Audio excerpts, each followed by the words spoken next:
Success is determined not by whether or not you face obstacles, but by your reaction to them. And if you look at these obstacles as a containing fence, they become your excuse for failure. If you look at them as a hurdle, each one strengthens you for the next. Happiness doesn't result from what we get, but from what we give. Do your best and let God do the rest. Everyone in the world worth being nice to. Because God never creates inferior human beings, each person deserves respect and dignity. Successful people don't have fewer problems. They have determined that nothing will stop them from going forward. Tell the truth. If you tell the truth all the time, you don't have to worry 3 months down the line about what you said 3 months earlier. Truth is always the truth. You won't have to complicate your life by trying to cover up. God has given us more than 14 billion cells and connections in our brain. Why would God give us such a complex organ system unless He expects us to use it? If we acknowledge our need for God, He will help us. Here is the treasure chest of the world, the public library, or a bookstore. To think big and to use our talents doesn't mean we won't have difficulties along the way. We all do. If we choose to see the obstacles in our path as barriers, we stop trying. We can't win, we moan. They won't let us win. It does not matter where we come from or what we look like. If we recognize our abilities, are willing to learn and to use what we know in helping others, we will always have a place in the world. When I treat other people with kindness and love, it is part of my way of paying my debt to God and the world for the privilege of living on this planet. If you hear how wonderful you are often enough, you begin to believe it, no matter how you try to resist it. Knowledge is the key that unlocks all the doors. You can be green-skinned with yellow polka dots and come from Mars, but if you have knowledge that people need instead of beating you, they'll beat a path to your door. Reading activates and exercises the mind. Reading forces the mind to discriminate. From the beginning, readers have to recognize letters printed on the page, make them into words, the words into sentences, and the sentences into concepts. Reading pushes us to use our imagination and makes us more creatively inclined. If we recognize our talents and use them appropriately, and choose a field that uses those talents, we will rise to the top of our field. We get out of life what we put into it. The way we treat others is the way we ourselves get treated. First, we cannot overload the human brain. This divinely created brain has 14 billion cells. If used to the maximum, this human computer inside our heads could contain all the knowledge of humanity from the beginning of the world to the present and still have room left over. Second, not only can we not overload our brain, we also know that our brain retains everything. I often use saying that the brain acquires everything that we encounter. The difficulty does not come with the input of information, but getting it out. Sometimes we file information randomly of little importance, and it confuses us. God cares about every area of our lives, and God wants us to ask for help. Anyone who can't learn from other people's mistakes simply can't learn. And that's all there is to it. There is value in the wrong way of doing things. The knowledge gained from errors contributes to our knowledge base. If we commit ourselves to reading, thus increasing our knowledge, only God limits how far we can go in this world. If we would spend on education half the amount of money that we currently lavish on sports and entertainment, we could provide complete and free education for every student in this country. I have to come to realize that God does not want to punish us, but rather, to fulfill our lives. God created us, loves us, and wants to help us to realize our potential so that we can be useful to others. The doors of the world are opened to people who can read. I became acutely aware of an unusual ability, a divine gift, I believe, of extraordinary eye and hand coordination. It's my belief that God gives us all gifts, special abilities that we have the privilege of developing to help us serve Him and humanity. And the gift of eye and hand coordination has been an invaluable asset in surgery. This gift goes beyond eye-hand coordination, encompassing the ability to understand physical relationships, to think in 3 dimensions. Good surgeons must understand the consequences of each action, for they're often not able to see what's happening to see on the other side of the area in which they're actually working. I am convinced that knowledge is power, to overcome the past, to change our own situations, to fight new obstacles, to make better decisions. I am a good neurosurgeon. That's not a boast but a way of acknowledging the innate ability God has given to me. Beginning with determination and using my gifted hands, I went on for training and sharpening for my skills. People are simply not willing to look at their problems honestly and admit that they have problems. If we make every attempt to increase our knowledge in order to use it for human good, it will make a difference in us and in our world. When we are confronted by failure and mistakes, we can leave them behind and go on with our lives. I came to realize that if people could make me angry, they could control me.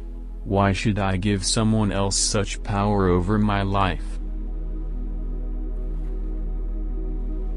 Being a doctor at Johns Hopkins does not make me any better in God's sight than the individual who has not had the opportunity to gain such an education but who still works hard. An important verity about knowledge is that the brain works most effectively with consciously retained information. We more easily remember what we want to recall later. When we feed our 14 billion brain cells with information that will enrich us and help others, we are really learning to think big. If we develop in-depth knowledge, it will enable us to give our best to others and help to make a better world. Maybe that is the best lesson I learned in my first semester at Yale, because if I had gone to a less demanding school and continued to sail along on the top, I am sure I would never have attained the subsequent achievements in my life. If I speak in the tongues of men and of angels, but am not nice, I am only a resounding gong or a clanging cymbal. If I have the gift of prophecy and can fathom all mysteries and all knowledge, and if I have a faith that can move mountains, but am not nice, I am nothing. If I give all my posses to the poor and surrender my body to the flames, but am not nice, I gain nothing. The brain can process 2 million bits of information per second. It remembers everything you've ever seen, everything you've ever heard. One dark night the skeletons that they had carefully hidden in an obscure closet appeared, grabbed them around the throat, and strangled them. We did live in dire poverty. And one of the things that I hated was poverty. Some people hate spiders. Some people hate snakes. I hated poverty. I couldn't stand it. My mother couldn't stand the fact that we were doing poorly in school, and she prayed and she asked God to give her wisdom. What could she do to get her young sons to understand the importance of developing their minds so that they control their own lives? God gave her the wisdom. At least in her opinion. My brother and I didn't think it was that wise.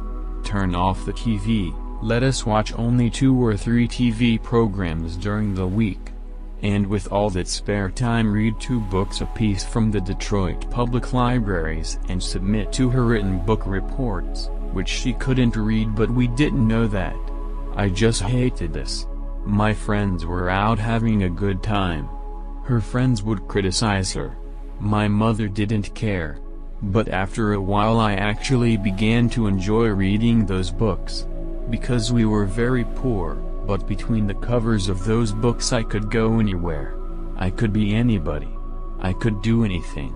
I began to read about people of great accomplishment.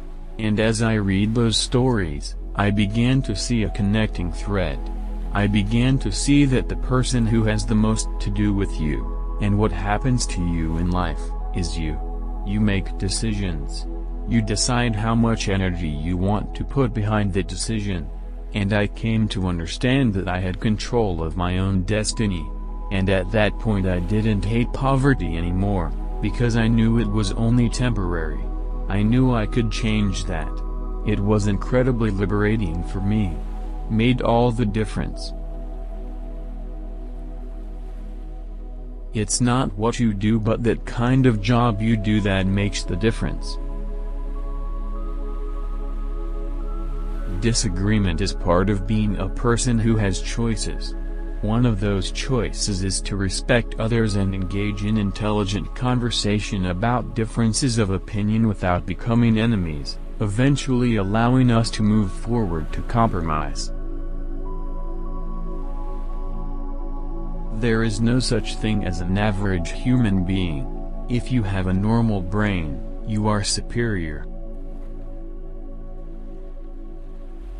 By reading so much, my vocabulary automatically improved along with my comprehension.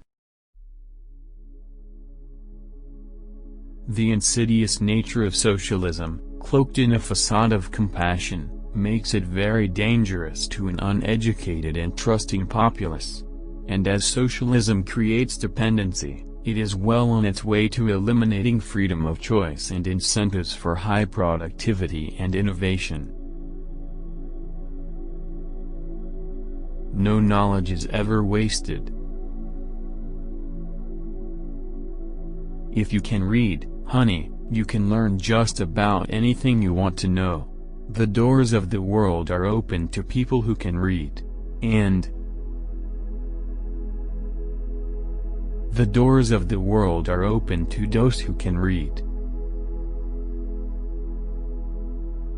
Before God, no God; after him, there will be no God. If Americans simply choose to vote for the person who has a D or an R by their name, we will get what we deserve, which is what we have now. There are loyal hearts, there are spirits brave, there are souls that are pure and true. Then give the world the best you have, and the best will come back to you. Madeline Bridges. One reason I didn't hold any grudges or harsh feelings toward Dad must have been that my mother seldom blamed him, at least not to us or in our hearing. I can hardly think of a time when she spoke against him. Since Americans are by nature individualistic and entrepreneurial, by definition, then, the socialist program is anti-American, to say nothing of totalitarian. Socialism is an old dream. Some dreams are nightmares when put into practice. There is no freedom without bravery. No matter who you are, no matter what you do not be too big for God. Being a member of a minority race doesn't mean being a minority achiever. Beware the abuse of power, both by those we disagree with, as well as those we may agree with. No one ever said, "This isn't the way normal people live." Again, I think it was the sense of family unity, strengthened by the Averys, that kept me from being too concerned about the quality of our life in Boston. Our founders did not believe that our society could thrive without this kind of moral social structure. In fact, it was our second president, John Adams, who said of our thoroughly researched and developed governing document, "Our Constitution was made only for a moral and religious people. It is wholly inadequate to the government of any other." He who is slow to anger is better than the mighty, and he who rules his spirit than he who takes a city. RSV. The culture in which we live stresses looking out for number one. Without adopting such a self-centered value system, we can demand the best of ourselves while we are extending our hands to help others.